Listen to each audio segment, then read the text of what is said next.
In today's video, I'm going to teach you how to use Google Authenticator, ensuring your online security is more crucial than ever in this digital age. And one way to add an extra layer of protection is by using two-factor authentication. Google Authenticator is a fantastic tool for this purpose, and I'll guide you through the process of setting it up. First, you'll need to download and install the Google Authenticator app. It's available for free from the Google Play Store if you're using an Android device or the Apple App Store if you're on an iPhone.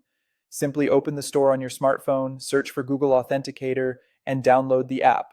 Once installed, you're ready to begin setting it up with one of your online accounts. Next, navigate to the website or service that you want to enhance with two-factor authentication. This could be any platform that supports this feature, such as your Google account. Once there, locate your account's security settings.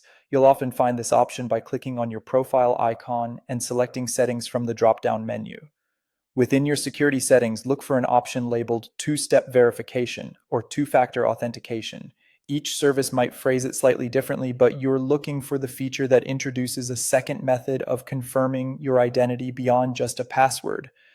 Once you locate it, select it to start the setup process. The service may ask you to choose your method of two-factor authentication. Here, select Authenticator app or something similar. This is where your Google Authenticator app comes into play.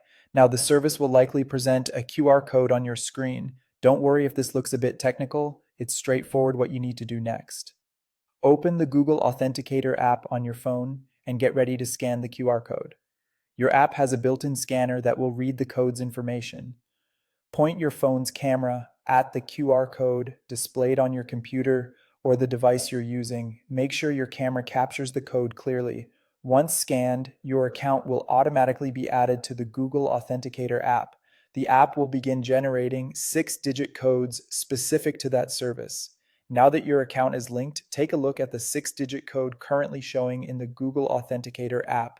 Go back to the website or service you're setting up and enter the 6-digit code in the required field. This code refreshes periodically, so use the current one for the verification step. Finally, click Verify or Next on the website to complete the setup process. You have now successfully enabled two-factor authentication for your account using Google Authenticator. This added security measure means that even if someone gets hold of your password, they won't be able to access your account without also having access to the codes generated on your phone. By following these steps, you've significantly enhanced your online security. Stay safe and take control of your digital privacy with these quick and simple measures.